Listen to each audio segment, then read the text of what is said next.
Hello and welcome to the Wigtown Book Festival. My name's Stuart Kelly, I'm a writer and critic, and it's always a pleasure to be sort of in Wigtown. It's been a very different year for us this year, but we are managing to all accustomise ourselves to the technology. I should mention that all the events will be online for free, although I've been asked by the director to slightly shill for the events and say, if you do wish to make a donation, they would be very gratefully received. I think one of the knock-on effects is that we'll be doing much more throughout the year. It won't just be 2 weeks of feast and 50 weeks of famine. I'm here today with Andrew Marr. Andrew is one of our most trusted and respected journalists. He's also an author. I first read his work when I was an undergraduate, and his book, The Battle for Scotland, really made me rethink a lot of what I thought about Scotland and independence and the routes towards the settlement of devolution. His new book is called Elizabethans, and it does something the same for the whole period between the coronation in 1952, when Queen Elizabeth II becomes Queen, and the present day. It's written right up to the very cusp of the present, even taking in the COVID crisis in the introduction. It's an astonishing book because it's not just a social history. It's not just a political argument. It's a very cleverly constructed series of vignettes. It's about the people, and they're not the people you might think. It isn't just taking chapters on Margaret Thatcher. It's taking in people like Diana Dors or Bob Geldof or people from Graham Chapman from Monty Python. By taking these people and looking at what they reveal about it, it tells a completely different kind of story about that period. Although I did have to say I chuckled a great deal about when we do talk about the differences between 1952 and the present. The fact that we wear less hats and have got fatter seemed to be something that was completely evident from walking down the street. It's an incredible book. Do please buy it. Do please buy it from the Wigtown Bookshop, because that again helps it. And please virtually welcome Andrew Marr. Thank you very much indeed, sir. Pleasure to I want to begin with one of the quotes from the book. You refer to evidence to suggest that the 1950s were nothing like the 1950s. Can you elaborate on that? Well, I think that we have now, in the words of E.P. Thompson, the enormous condescension of posterity about previous decades. We praise ourselves, we pat ourselves on the back for being enormously liberal, open-minded, kindly, generous people, and feel often that the 1950s were a dark, black and white, narrow, constricted, comfortless decade during which homosexuals were constantly persecuted, women had it very, very hard, and all of the rest of it. And of course, there is some of that is true. But it struck me that if you read the novelists of the time, Muriel Smart could be a very good example, you realise that in the 1950s, there were young people. There were young people having a lot of sex. There were young people having a lot of fun. And the 1950s, in the 1950s, were in full technicolor, as it were. And therefore, they can't have been quite as narrow and constricted as a lot of social history tends to portray them. And part of the purpose of this book is trying to remind people of the surprising aspect of that earlier period, which is why, for instance, I start the book off with a transsexual story. Yes, and one thing that comes across very clearly is that at that beginning point in the 1950s, when people are referring to a new Elizabethan era, a golden age, there was a huge amount of utopianism. People were remarkably more positive. I keep on coming back to things like, it may seem a bit, I'm not being sardonic, Milton Keynes. You know, a wholly new way of thinking about how to live. And by the way, Milton Keynes is a great place. I was there making films related to this book, and it remains, there's something very moving about Milton Keynes in the kind of public statuary and the open, glassy kind of 1960s optimism of the place. It hasn't been much damaged since, really. not the centre of Milton Keynes anyway, and you can just glimpse there was an alternative Britain, they thought, back in the late 50s, early 60s, that was just being built. Well, as a child of Cumbernauld, although I'm from the borders, and we came back to the borders, Cumbernauld was this strangely science fiction style place. And we've kind of forgotten that, and we've denigrated that. Where do you think the denigration comes from? Well, I think the denigration comes from some of the obvious mistakes that were made at the time. It was the period, coincidentally, when architects realized they could build structures much more cheaply and much bigger out of pre-stressed concrete and plate glass than they'd built before. And architecture just tends to follow the latest technology. And so we had a huge amount of very, very large tower block building, city centres gutted to make way for motorways. They were going to eradicate most of central London from a motorway system at one point. And the failures in terms of social housing and the failures in terms of the environment that those produced, I think, was the beginning of the backlash against it. But it was also a very, very contested period in terms of values and morality. So we tend to think of the kind of forward march of liberalism, as it were, social liberalism. But at the time, if you look back, it was also the period of the great Billy Graham revivalist rallies. It was the time of the Festival of Light. Very, very big revival in a number of people going to Kirk and down south to church. It was actually quite a Christian and moralistic time as well. And I think that was because people were trying to rebuild, recreate the families, the securities, and the sense of homeliness that had been wrecked by the Second World War. So you had a conflict all the way through about which way we were going to go. It was led on the Liberal side by Roy Jenkins, Tony Crossland and others, and on the Conservative side, I think, by Mary Whitehouse, who comes across in this book as a much more complicated figure, I think, than perhaps we remember. Yeah, she certainly does. That was one of the most intriguing points in the book. Do you think that the lustre of the Golden Age has worn off? If you're standing here in 2020 looking back, has the Elizabethan era lived up to those high ideals and optimism? Absolutely not. If there's an overarching political idea behind the book, it's that in the early 1950s, the beginning of the Queen's reign, there were two big projects for the British. One was the project, by and large, of the left, though not entirely, which was to build on the success of the new NHS to create the world's most generous, most successful welfare state. And the second was the project more of the right than the left, but shared by many on the left as well, which was to replace the collapsing and vanishing empire with a really big new geostrategic role for Britain in the world. And I would argue that both of those projects comprehensively failed. They had failed by the 1970s, really. And the reason they failed was that during the period, we never made as much money, we never earned as much for ourselves in the world to give ourselves the kind of standard of living or the status which we wrongly thought we deserved. It is like that old joke in, I think that was the week that was, about, I think it's Kennedy and Macmillan, no, we want to be an honest broker. And Kennedy saying, no country was more honest, and Macmillan saying, well, no country was more broke. Yeah, indeed. And, one of the things that comes across very strongly in this is that there was a crisis of liquidity for the country. Where did that stem from? Was it just the war debts, or was it mismanagement? Well, a lot of it was about war fighting. The war debts negotiated by Keynes were only paid off a few years ago. We have to remember that.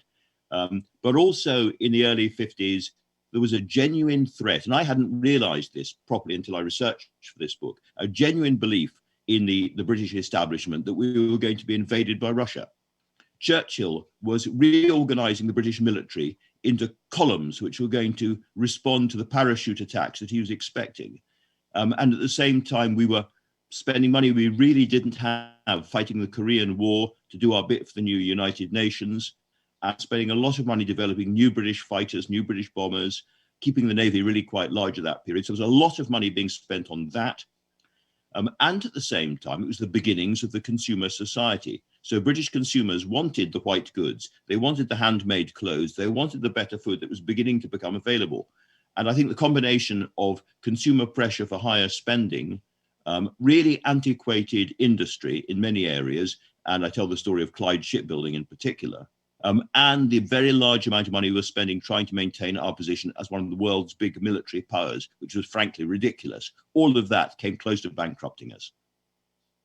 Indeed. I mean, the chapter on Clydeside is very interesting. I keep on thinking back to, sorry, my father worked for Singer. And at that time, in the late 60s, early 70s, Singer had its own railway station inside it. Every single part of a machine was built on site, and that kind of industry has just completely vanished. Do you feel that having more baristas in any way will ever compensate for that? Certainly not. And I think we still haven't analysed properly and thoroughly and perhaps pitilessly enough why we lost so much industry. Because after all, in the immediate aftermath of the Second World War, Scotland was still producing an awful lot of the tonnage of ships going around the world. Scotland was still an industrial titan in engineering of all kinds, shipbuilding and the rest of it. And I don't think it was inevitable that it went. I think it was our fault as a country. I think it was a combination of certainly restrictive practices by the union. There's no doubt, looking at the Jimmy Reed story, that that was a real problem. But on the other side, a really huge failure by management. All those very, very wealthy families which had come out of generations of Victorian and Edwardian engineers who'd lived in the centre of smoky Glasgow alongside their workers, developing their new designs, developing their new techniques, taking huge risks, but living the industry, living the life alongside their workers. Their grandchildren and great-grandchildren had gone down the Clyde, built great big houses to look out over Cowlsey Butte and all the rest of it and enjoy the fresh sea air. They knew very little about the hard graft of engineering and even less about how to actually manage these companies. So I think it was a comprehensive failure of Scottish management. These are Scottish families we're talking about, and over-unionized, over-restrictive union practices, plus, in the end, failures of government in not supporting the industries when they really need it, and then in the Thatcher and Heath years being too brutal in the forced amalgamations and eventually the closures. So there were three groups who were blaming everybody else. There was the unions blaming the management, there was the management blaming the unions, and the unions and management both blaming the government, and vice versa. And the tragedy is that all three were right.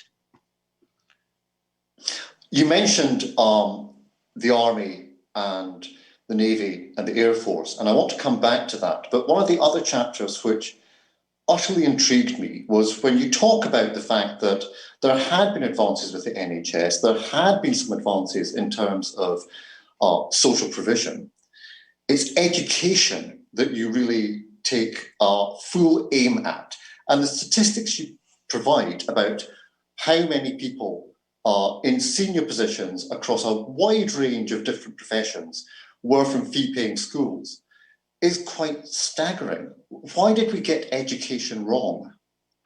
Well, this is I think this is a really interesting part of the story, an intricate part of the story, but it's really the people to be blamed are the Labour Party, I think, during the 50s and 60s, where their vision of a better future must have included, and did include, a much more open meritocratic educational system for Britain, of the kind the Germans had, and increasing the French as well.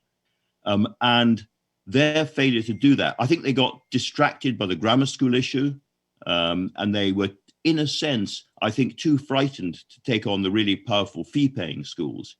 Because if you think of somebody like Roy Jenkins, there he comes from a working-class Welsh family. His father was imprisoned during the miners' strike, and he makes it through scholarship and wit and hard work to Oxford, where his accent is much more. He changes his voice completely. And this is the period where every village, every town in Britain, England and Scotland, have elocution lessons going on so that people who want to advance can lose their original accents. Roy Jenkins turns himself into a kind of parody posh boy.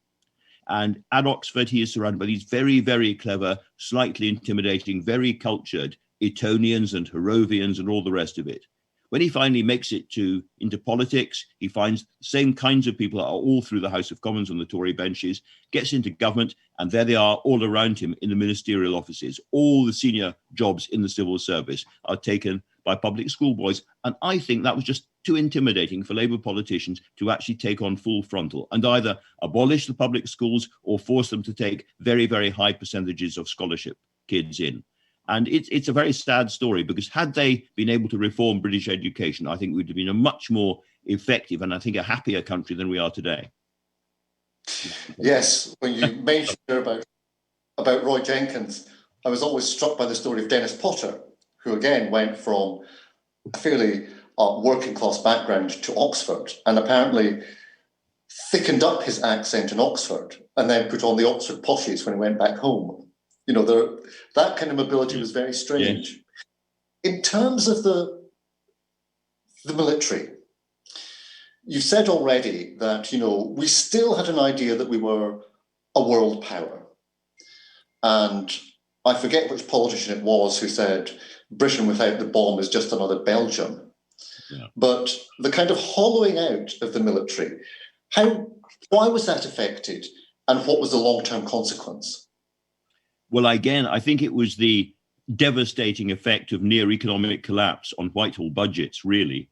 The story of Mountbatten's struggle to save the Navy, for instance, is a very interesting one. He was coming across key politicians, Duncan Sandys, known in his day as the mincing machine for his love of statistics and his determination to crush military budgets. And the mincing machine eventually won, because it was, frankly, impossible for Britain, with our relatively small industrial base by that time, to take on the Americans or indeed the Russians in terms of building the latest military kit. And to be part of the great game, as Churchill saw it, for instance, you had to have nuclear power. If you're going to have nuclear weapons, you could not afford a huge surface fighting fleet of, you know, and anyway, these ships were very often obsolete, the battle cruisers and the battleships, which had been so often torpedoed or stukered during the war. And you couldn't really afford a very large standing fighting army. So the regiment started to go. And I think once that's happened, you lose the cultural the cultural centrality, if I can put it that way, of the military in British life. Beginning of the Queen's reign, Empire Day still celebrated across Britain, lots and lots of military marches and military bands of one kind or another. Every area, including Scotland, has its local regiments, which are much loved and have their monuments and their characters and all of that, very much tied into the nature of the country. We were a much more military nation than we are today. You start to unpick that, the military falls back, and Britain changes dramatically as a result. In terms of the nuclear option and the fact that we still have a seat on the Security Council, I was taken by your chapter on Greenham Common and how almost unthinkable that would have been in the 1950s. Can you extract a bit on that? That's absolutely right. I think the extraordinary thing about Greenham Common was, again, I mean, this is a sort of version of a great man or great woman version of history, which is very unfashionable these days. But it does seem to me, because it's a history of attitudinal change, how people's attitudes change, that very often it's a very small number of real leaders change things. And I've used the example of Helen John, who was a midwife, mother of 5, I think, in Wales, and just got into her head that we could not accept American nuclear weapons in this country. And that the Americans were basically using Britain as a forward base, which was expendable in the coming nuclear war. And because of her and a relatively small number of women like her who went to Greenham Common at the beginning and were then became entangled in this ferocious argument, this PR argument with Margaret Thatcher's Downing Street, they changed a lot. They didn't change everything. The nuclear weapons left because they were negotiated away between Ronald Reagan and Gorbachev, not because of Greenham Common. But they made the issue of British nuclear weapons hugely politically sensitive. They led to the Stop the War movement around the time of the Iraq War, and I think therefore they led to Corbynism as a phenomenon in recent years as well. But I come back to the point, this was begun by a relatively small number of utterly determined, if you like, bullheaded people, in this case, almost all of them women, who then changed the mood, the atmosphere of the country. And it seems to me that, we're sitting in a period now, Stuart, where we look around and we talk a lot about the culture wars, and these are unprecedented times. And we've never seen the kind of threats to what used to be called British history, British imperial history, and sense of identity that we do today. But if you look at almost every period, every decade going back, you see exactly the same kind of thing going on. And I think Greenham Common in the 1980s was the biggest, I guess, political, cultural moment, even if they didn't actually succeed in what they said they were going to do. Of course, those missiles have gone now, and Greenham Common now is a kind of rather pleasant public park you can sort of cycle through. Can we talk a bit about the cameos and vignettes that go through the book? Can you just sketch out for me how you went about the selection? Because it's so eclectic, and there are certainly parts in it which I knew nothing about. Obviously, I'd heard about Green Common, but to my shame, I'd never heard of Jibin Desai. Things like that really give the book its grit, the stories that you just don't know, that you didn't even know about.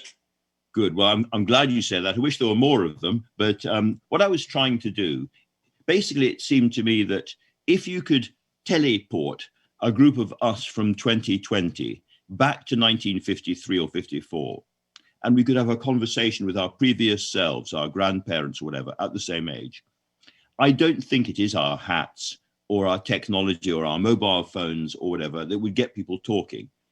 I think it's the change in our attitudes that they would find most astonishing and jaw-dropping. Our changed attitudes to race, to nation, hierarchy, authority, sexuality, gender, and so on, and work. And so in each case, what I was trying to do is say, okay, let's take sexuality, let's take gay rights and legalization. Who are the people that made the change? And in that case, you have to go back way pre-legalization to extremely courageous, if difficult, people like Quentin Crisp on the streets of London, or at a higher level, Benjamin Britten, composer who was living openly with another man at the beginning of the Queen's reign, when homosexuality was illegal, when the police were raiding public toilets. And there was Peter Pears, the singer, and Benjamin Britten living together, visited by the Queen and the Prince of the Duke of Edinburgh in their house, and then invited back to Balmoral and Sandringham as a couple with their own bedroom. So gay life before legalization wasn't quite as black and white simple as we like to think now. So you look at those people, and then you think, well, who are the people really at the lead of the change? We know about Tom Robinson and Peter Tatchell, but I discovered that the first person to come out as gay on television was Graham Chapman of Monty Python. And I then researched his story, which is a fascinating story about identity and sexuality, because Graham Chapman was a very macho man. He liked to drink beer, he liked rude jokes, he liked rugby, he liked cricket, he liked mountaineering, and he was going to be, he thought, a doctor. So he was the absolute caricature of, as it were, the non-gay Britain of his time. And yet, as it happened, he was gay, and he drank a huge amount and came out live on telly. And it's great watching, because it was an interview show with George Melly. And George Melly was as pissed as he was. And it was an astonishing near car crash interview, but of its kind, a real moment. So in each case, I was saying, who's the character that emblemizes the change? And so you mentioned Jayabin Desai, who was the woman, the Gujarati woman who led the Grunic strike in the 70s in London, and an astonishing, charismatic, tiny little woman. But the important change there was the change in attitude to race and color, because before that, virtually all of the trade union movement was white, and an awful lot of it was male, and there was a fair amount of hostility and prejudice to colored workers coming in and, quote, taking our jobs. And of course, famously, a lot of the Smithfield meat porters and the London dockers marched for Enoch Powell after the Rivers of Blood speech. But Jayabin Desai, by calling and running the Grunwick strike in North London, and then by attending every single trade union conference and appealing for support, ended up with a situation where the mine workers and lots of white trade unionists were marching through the streets of London in support of women in saris. And it struck me that was an extraordinary moment and a very important one. But again, you're looking, what is the change in attitude? Where, and therefore, who are the people who could be said to have led that change? Yes, and you have, as well as these people who are pioneers in so many ways, people like Crisp, who, if there was one thing about Quentin Crisp, you couldn't pretend that you didn't know he was gay. There was something very flamboyant about it, or just decides complete commitment to the cause. But you put in other people, such as Dan Dare, yes, and that particular kind of comics. The one that really stood out for me, though, was Clive Sinclair. I remember when I think Blue Peter had the Clive Sinclair. Clive Sinclair, when Blue Peter had the Sinclair C5 coming on, and thinking, well, yes, this is what I was told the future was going to look like. You rather wittily say the fact that it wasn't covered, given the British weather, may have been a drawback. But, just talk through some of the eccentricities of it and what they reveal, rather than just the fact that it was a bit wacky and out there. Sure. So, Clive Sinclair comes into another theme in the book, which is the eccentric British inventor, because there's a lot of them, and they achieve a lot, actually. We like to laugh at dotty profs in their sheds inventing stuff. But, Christopher Cockerell and the hovercraft, or Dyson and his business empire. Now, there's a lot of examples. I think Sinclair's really interesting because we all do laugh at him now, and the C5 made him a laughingstock. But actually, his real achievement came before that. He was the first sort of tinkerer with electronics to really understand the importance of miniaturization. And he made, if you remember, miniature TVs, miniature calculating machines, miniature watches, and all the rest of it. Some worked and some didn't. But thanks to then the Timex factory, he was actually producing Sinclair computers for a whole generation of kids. And Sinclair computers, unlike modern computers, you had to learn how to program a bit. You had to learn a little bit of computing. And I think Sinclair did more than any other single British person to bring us into the computer age. And we misremember him as the inventor of this slightly strange kind of shoe-shaped white object teetering around. Though, of course, these days, electric cars aren't so funny. He was, as ever, sort of 30 years ahead of his time.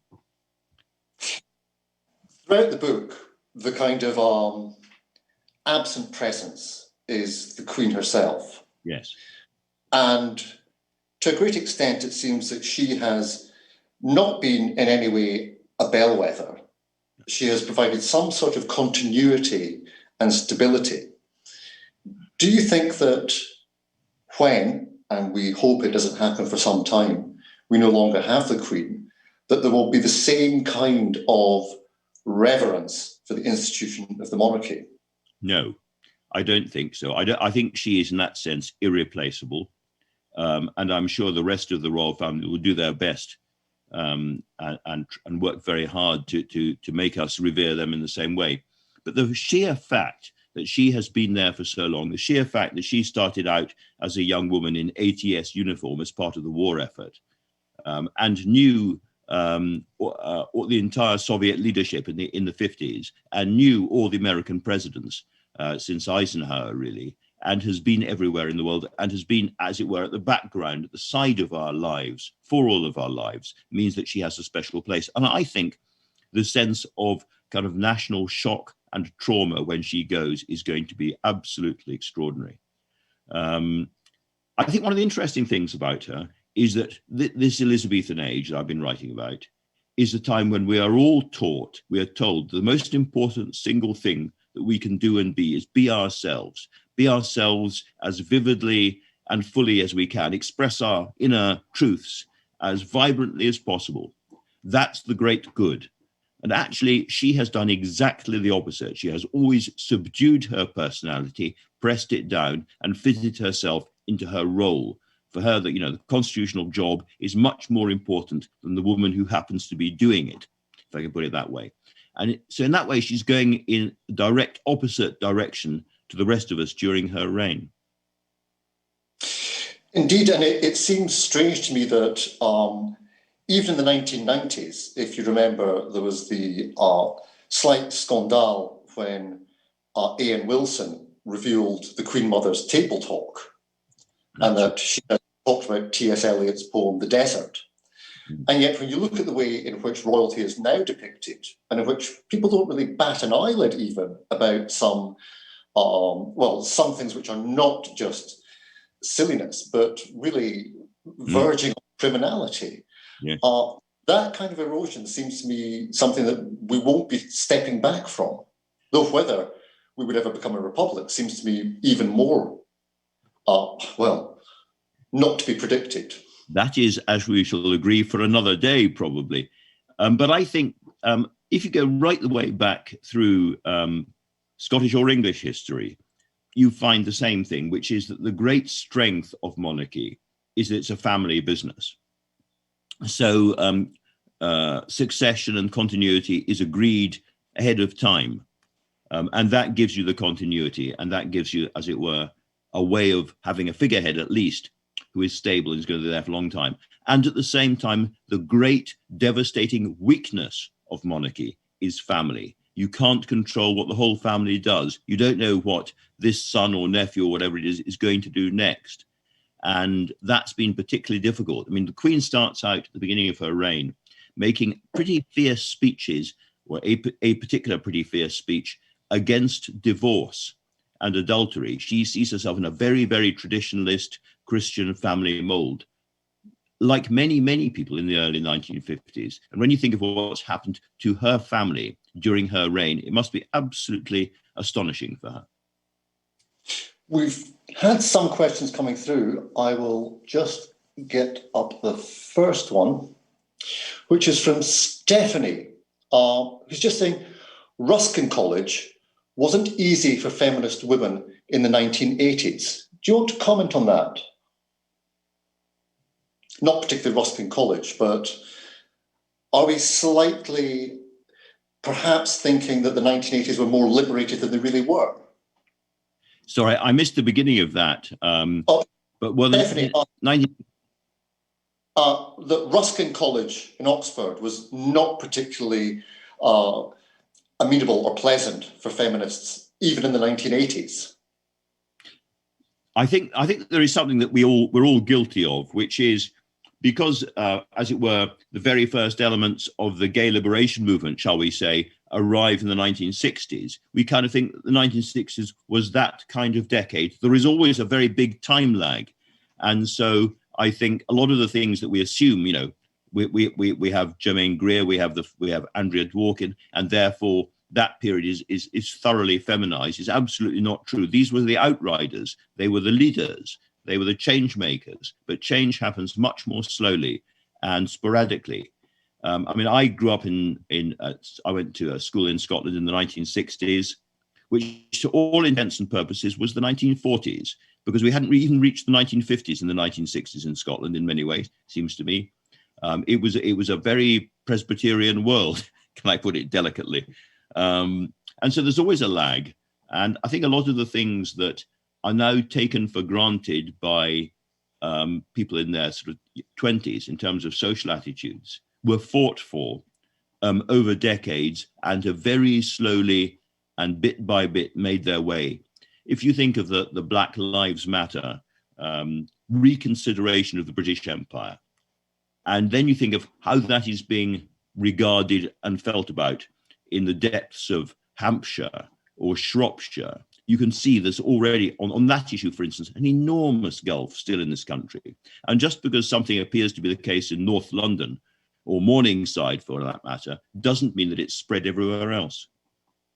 Takes time. In terms of the way in which you deal with feminism, I thought the chapter in which you almost do a parallel lives between Diana Dors and Ruth Ellis, the last woman to be hanged. Can you talk about that particular sort of dichotomy between what happened to them?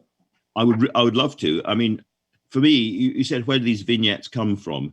A light bulb moment for me, I was researching what were the films on in cinemas when the Queen came to the throne. And one of them was a deeply, deeply third-rate, dodgy comedy called Lady Godiva Rides Again, made by the Rank organisation. And its star was Diana Dawes, who was on her way to becoming, as it were, Britain's Marilyn Monroe. But another actor in the cast, in a relatively, not a prominent role, but a serious role, was Ruth Ellis. And I looked at The Last Woman to be Hanged. And if you look at the lives of Ruth Ellis and Diana Dawes, there are extraordinary parallels. They're both brought up in provincial towns during the Depression.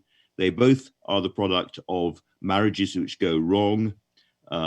They both have parents who are involved in taking them to the cinema from an early stage. They both get involved in glamour photography as young women. They both have relationships with North American servicemen during the war. They both end up working in a sort of demi-monde of hard drinking clubs in the West End of London, patronized by soldiers with PTSD, really ex-servicemen who are on the edge of, violence and all the rest of it, heavy gambling, and run by a notorious East End villain. So it's a very similar parallel all the way through. They both get involved with some fairly disreputable, damaged, dangerous men. The only difference is that Diana Dawes is just a little bit better as an actor and a little bit tougher as a woman. And she gets rid of her Svengolis. And poor old Ruth Ellis is just a little bit dimmer and a little bit weaker. And Diana Dawes, having crossed the tracks and done, as it were, the wrong thing, not living a conventional married life in the early 1950s, frank enjoyment of sex and all the rest of it, goes on to become a sort of superstar who is in control of her own life, a kind of it girl of that era. And Ruth Ellis goes to the gallows quietly and obediently. This next question, I don't know from whom, is just saying, and it ties in with what you've just been speaking about, Andrew, even though there was a lot of sex in the 1950s, women were shamed and sent away to have their babies. Do you think the UK continues with this shaming of women? Not in the same way. I mean, we all know lots and lots of people who are single mothers, single fathers, sometimes having children. I think that there's been a big change. The knock on the door from the priest or the vicar was a real thing in the 1950s. One of the most moving things I discovered when I was writing this book was reviewing small ads in the decade after the Second World War, where lots of women had children with service with very often American or Canadian servicemen, while their husbands were away fighting. And the marriage had then either broken up or the shame had been enormous.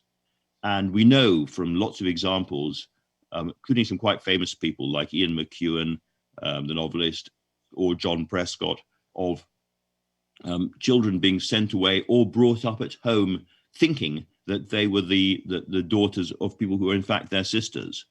But coming back to the small lads, there were literally small lads saying, fair-haired 5-year-old boy for adoption will take £5. Meet me at Reading railway station at 7 p.m. Oh.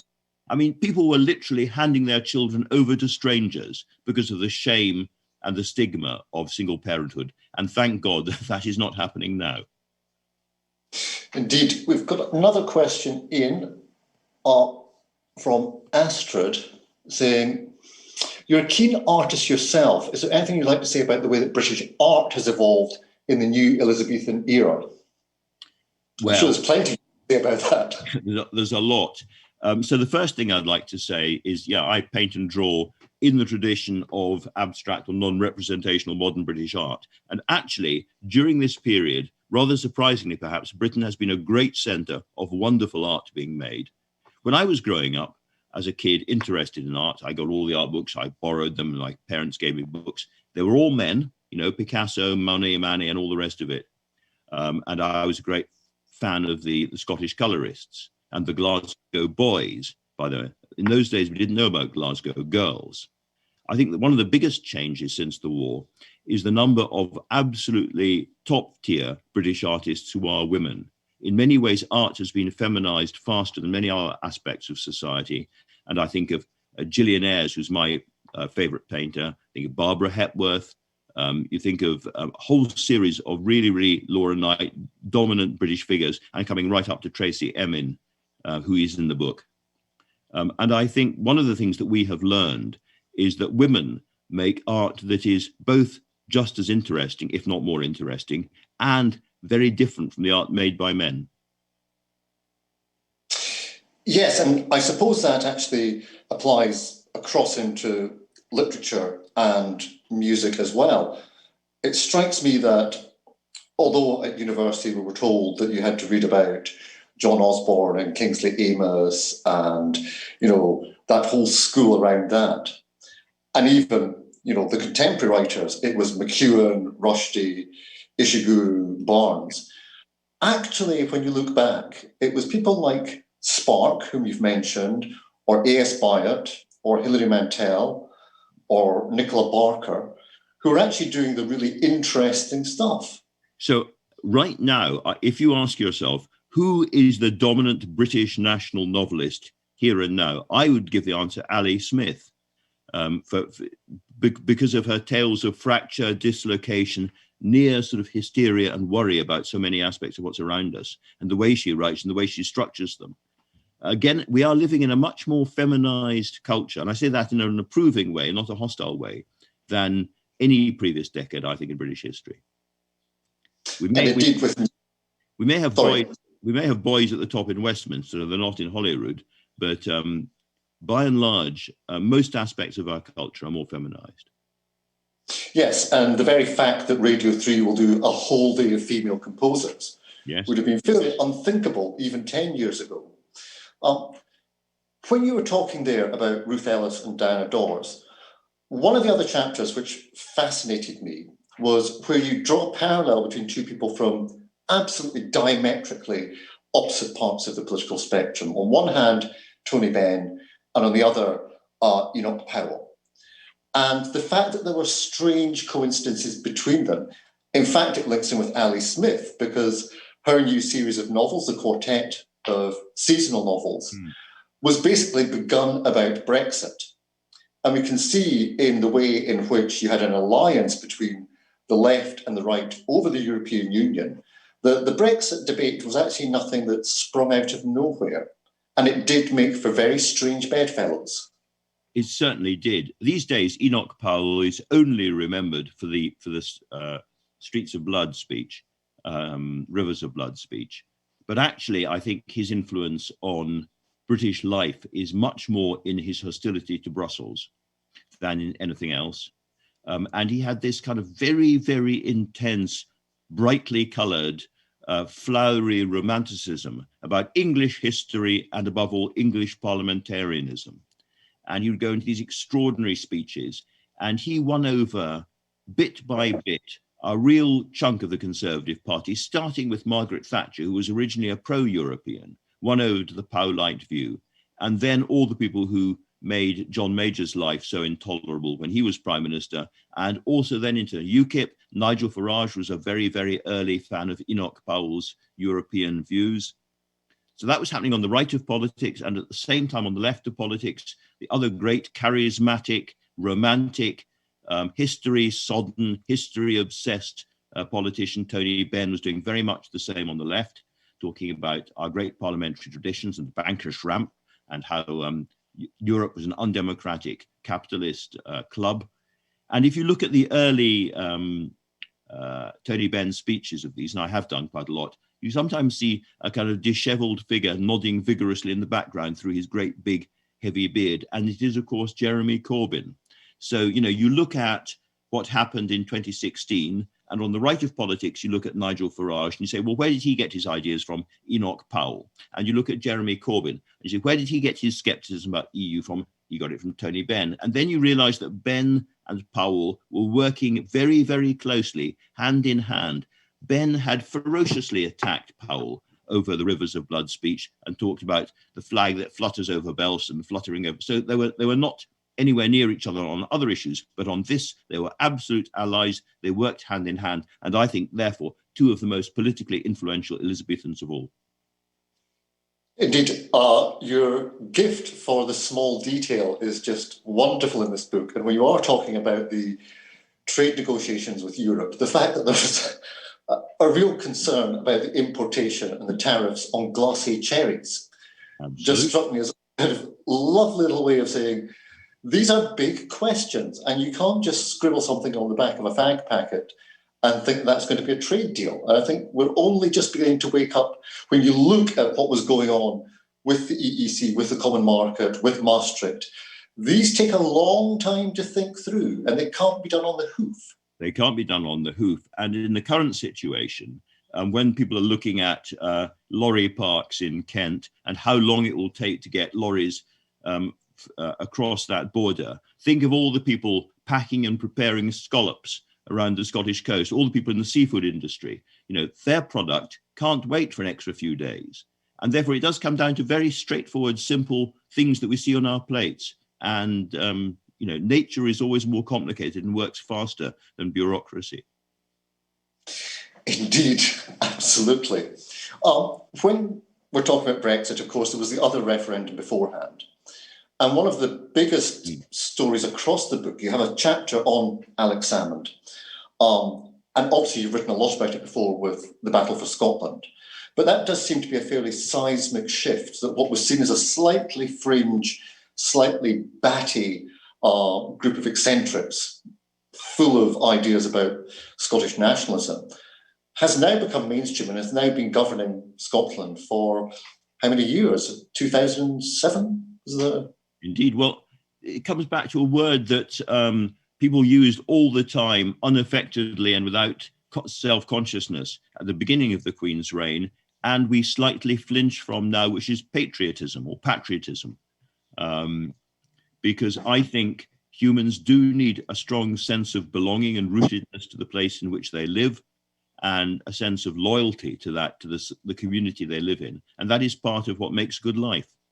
And the old British patriotism of empire, crown, military has clearly fallen away a bit. And the question is, what replaces it? And we know the answer north of the border, and south of the border, the answer has been very much to do with, as it were, a resurgent English patriotism or nationalism.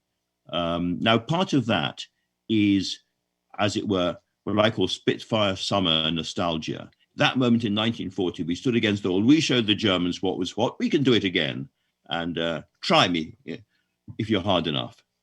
But I think, and I hope running through this book, there is an alternative patriotism that we can all look back to, which is the people who formed the welfare state, who gave us our liberal values, who pushed back against authoritarianism in all forms, the pioneer environmentalists, the pioneer ecologists and soil scientists, the pioneer inventors, the people who will make our lives better or worse in the coming 20 years. We have to rediscover those people. And in a sense, we've had this year of statues being pulled down. The more interesting question to me is, whose statues would we put up? You know, Jayabin Desai, possibly. More controversially, Diana Dawes and Ruth Ellis, possibly. David Attenborough, certainly. In other words, there is a different version of our history waiting to be discovered. And I think wherever there is a really bad argument or a really vigorous argument about history, whether it's about Scottish history or British imperial history or whatever, the answer is never to look away. The answer is always more history and a better history. Andrew, there's a question from Philip who says, as a child of the Queen's reign, born in July 1953, the world growing up in Glasgow is 1 million miles away from the world today. Would you agree that the innocence of the post-war years is preferable to absolutely everything being out there today? There is no mystery about anything anymore. I don't think I would agree with that, because I think at the time it didn't feel like innocence. It felt very different to many people engaged at the time. I think what I would agree with, I think we are too obsessed with our own inner lives and exploring ourselves. We are, if you like, too exhibitionist as a society. I do agree with that. I don't want to know the details of other people's sex lives very much. I don't want to know everything about somebody. And I think that to know what a poet or an author or a painter got up to in bed with whom does not help me to understand the work very much. And I think we've become too autobiographically obsessed. It says a bloke who's produced a book full of mini autobiographies. I get that. So I have some sympathy for the reticence and the slight buttoned upness of the time, but I think it was probably felt a bit harsher and harder for many of those, particularly young people living through it then. Did for me. The person who comes to mind immediately in this context, one of the great Elizabethans who isn't in the book, would be somebody like Philip Larkin, who, when those ghastly letters came out and you saw what a kind of misogynistic and racist snob he could be, Larkin's esteem fell quite badly. And yet this is still the person that says, what will survive of us is love. I mean, is there a real problem that we're now playing the man and not the ball? That is a problem. I mean, Larkin can make me cry, and I find some of his poems the most moving and simplest, but also deepest of the 20th century. And yeah, I agree. I don't want to know. We all have shameful little corners of our lives. And we all make mistakes, and have that every crinkle and wrinkle and whiff of that out there doesn't, if that then cancels out the work, I think it's very sad. The example I really use in the book more than any other is Ted Hughes. Ted Hughes was one of those who wanted to be a great Elizabeth. He thought of himself consciously as an Elizabethan, as it were the Walter Raleigh or the Spencer of the 20th century. And his best poems are very, very fine poems indeed, but because of his aggressive, very complicated, very difficult relationship with Sylvia Plath, and they were in it together. It was a much more complicated relationship, and the fury from American feminists about Plath's death, he got entangled in a kind of endless controversy about his private life, his own behavior, which meant that for most of his later adult life, he was unable to read in public at all because the people would be throwing things and shouting whenever he got up. And that, as it were, as a Me Too story before its time, I thought was very eloquent. Yes, and indeed, I always feel sorry for Asia, the other. She tends to get written out of the histories. The second suicide, as it were, yes. Yes. Another question came through saying, do you think that a more feminized culture is a healthier culture? Yes, by and large, I do. I think we've traded what was a very male culture, and it wasn't just the military, and it wasn't just national service. It was also the male initiation rituals and hierarchies of industrial capitalism, or industrial society. So, my father-in-law started work, Jack Ashley, in the chemical industry in Widnes. And the really rough male, close to bullying culture in which all young men were inducted as apprentices, that then spread through society, and you get the culture of, we remember in Scotland, of the pubs where women were not allowed or welcomed at all.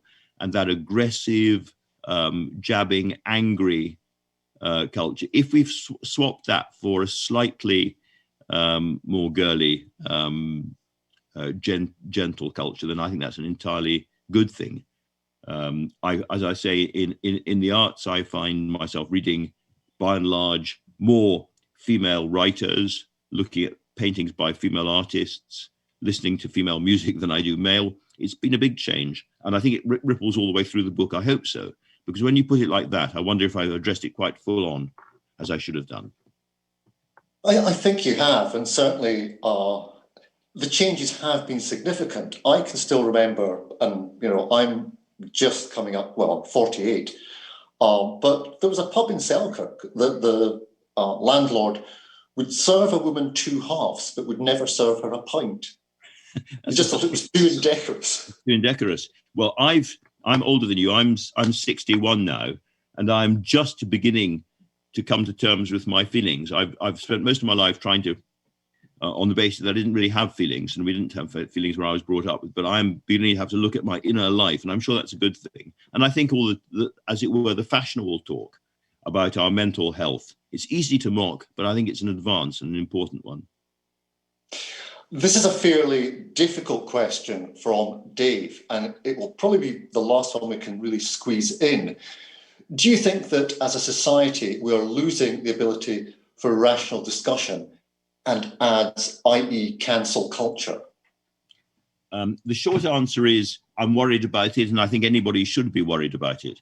I think it is absolutely right to have a vigorous, open, honest, and at times earthy conversation about, shall we say, trans rights, because that's one of those things at the center of it, or about racial attitudes and so on. But I think to try to wipe people's identity out, particularly online, because you disagree with them, is very dangerous. I'm going to do a little bit of PR here, I'm afraid, for the organization I work for, the BBC. What really worries me is that, particularly over Brexit, but you can also say in the context of Scottish politics, we are increasingly living inside silos, intellectual silos, little tiny sealed cylinders where we only meet people who agree with us. And so you can go through life reading only The National and following Wings, if you're of that persuasion. You can go through life down south, living entirely in a UKIP or a Momentum type bubble, talking to people like yourselves, and assuming that anyone outside your bubble is wicked, evil, and to be disgraced. And I think it's really, really important that we retain in this society spaces where you can have a civilized, open, mutually respectful, but disagreeing conversation. And that is what I think the BBC is for. That's why that's the advert bit. I am worried that we slide into a world where if you're on the left, you've got Channel 4 News, and if you're on the right, you've got this new GB News or whatever.